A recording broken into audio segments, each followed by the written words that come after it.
हर दिन हम अपनी गाड़ी में पेट्रोल भरवाते हैं, लेकिन क्या कभी सोचा है ये पेट्रोल आता कहाँ से है? अब पंप वाले को हर लीटर पे कितना मिलता है? आज हम खोलने वाले हैं वो सीक्रेट्स जिनके बारे में पेट्रोल पंप ओनर्स कम ही बताते हैं। So welcome to another deep dive by encyclopedia. यह है पेट्रोल पंप बिजनेस का असली सच। सबसे पहले, पेट्रोल सीधा पंप में नहीं मिलता। ये शुरुआत होती है मिडिल ईस्ट के ऑयल फील्ड से, जैसे सऊदी अरेबिया, यूएई, इराक। ये क्रूड ऑयल शिप्स के थ्रू इंडिया के रिफाइनरीज तक आता है, जैसे जामनगर रिफाइनरी जो कि रिलायंस की है, दुनिया की सबसे बड़ी रिफाइनरी। वहाँ क्रूड को प्रोसेस करके पेट्रोल, डीजल, केरोसिन और एलपीजी अलग किया जाता है। उसके बाद पेट्रोल पाइपलाइंस और टैंकर्स के जरिए जाता है ऑयल डिपो में, जिसे हम पेट्रोल स्टॉक टर्मिनल्स कहते हैं। ये डिपोज हर सिटी के बाहर होते हैं। For example Indian Oil depot Mathura या एचपीसीएल टर्मिनल नवी मुंबई। यहाँ से ही पेट्रोल हर पंप तक टैंकर्स में भेजा जाता है, like wheels carrying blood. Petrol pump बनाना एक सिंपल कंस्ट्रक्शन प्रोजेक्ट नहीं होता। ये एक हाई सिक्योरिटी स्ट्रक्चर होता है। लैंड रिक्वायरमेंट होती है अराउंड 1500 टू 2500 स्क्वायर मीटर्स। और सबसे पहले करना पड़ता है सॉइल टेस्टिंग, क्योंकि पेट्रोल लीक होने पर पूरा एरिया हैजार्डस हो सकता है। फिर अंडरग्राउंड इंस्टॉल किए जाते हैं 3 या 4 मैसिव टैंक्स, जिनके अंदर पेट्रोल और डीजल अलग स्टोर्ड होते हैं। ये टैंक्स होते हैं डबल वॉल्ड स्टील के with leak detection system. Her tank में सेंसर लगता है जो बताता है पेट्रोल लेवल, टेम्परेचर और लीकेज स्टेटस। टैंक से एक पाइपलाइन जाती है फ्यूल डिस्पेंसर तक, जहां से आप अपनी गाड़ी में भरवाते हो। और यहाँ एक सीक्रेट फैक्ट, जब आपका पंप लो स्टॉक बताता है तो इसका मतलब होता है टैंक के बॉटम के पेट्रोल में इम्प्योरिटी मिक्स होने लगी है। तो पेट्रोल पंप खोलना छोटी बात नहीं है। हर company, Indian Oil, BPCL, HPCL, Reliance, Nayara, अपना डीलरशिप टेंडर निकालती है।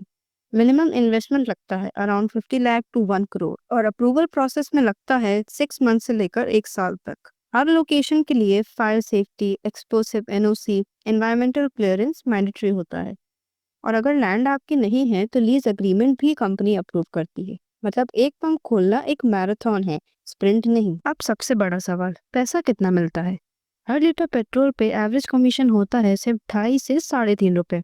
मतलब अगर एक पंप डेली 10,000 लीटर बेचता है तो डेली प्रॉफिट हुआ 25,000 से लेकर 30,000।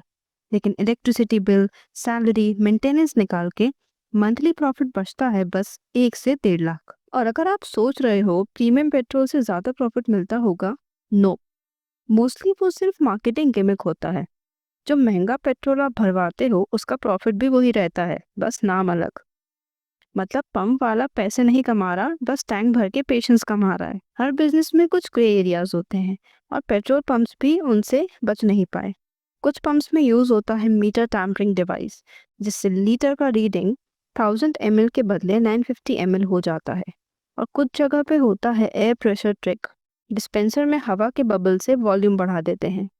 लेकिन याद रखो, ये सब इलीगल है, और oil companies random supply checks करती हैं। और अगर पकड़े गए तो लाइसेंस कैंसिल, लाखों का फाइन और लाइफ टाइम बैन। अब आप सोच रहे होंगे इतने कम प्रॉफिट में लोग पेट्रोल पंप चलाते क्यों हैं? आंसर सिंपल है, साइड बिजनेसेस। हर पंप के पास होता है एक मिनी मार्ट, टायर शॉप, या फिर nitrogen air, CNG filling, cafe या फिर रेस्ट एरिया और कार वॉश सर्विस। ये सब मिलके एक्चुअल प्रॉफिट बनाते हैं। मतलब पेट्रोल पंप का मेन बिजनेस फ्यूल नहीं, फुटफॉल है। इलेक्ट्रिक व्हीकल्स आने के बाद लोग सोच रहे हैं कि पेट्रोल पंप्स तो खत्म हो जाएंगे। बिल्कुल नहीं, आने वाले 10 सालों में पेट्रोल पंप्स बनेंगे मल्टी एनर्जी हब्स, जहां petrol, diesel, EV charging, hydrogen fuel सब कुछ मिलेगा। रिलायंस और बीपीसीएल ने तो पायलट प्रोजेक्ट्स भी शुरू कर दिए हैं, हाइब्रिड एनर्जी स्टेशंस के। मतलब फ्यूचर में पंप सिर्फ गाड़ी नहीं, प्लानेट भी चार्ज करेगा। हर बार जब आप 100 का पेट्रोल भरवाते हो, उसमें से 55 to 60 रुपीज तो टैक्स होता है, सेंट्रल प्लस स्टेट गवर्नमेंट दोनों का कट। मतलब पेट्रोल पंप ओनर नहीं कमा रहा, गवर्नमेंट कमा रही है। इसलिए जब रेट बढ़ता है तो लोग ब्लेम पेट्रोल पंप पे नहीं, पॉलिसी पे करते हैं। फ्यूल बढ़ रहा है या फ्रस्ट्रेशन? तो पेट्रोल पंप देखने में तो बहुत सिंपल लगता है, पर हर लीटर के पीछे है एक पूरी इकोनॉमी। क्रूड से रिफाइनरी, डिपो से टैंकर और डिस्पेंसर से गाड़ी तक। हर स्टेप में है पैसा, पॉलिसी और पेशेंस। सो नेक्स्ट टाइम जब आप पेट्रोल भरवा रहे हो, याद रखना आप एक ड्रॉप फ्यूल नहीं, एक मैसिव सप्लाई चेन भरवा रहे हो।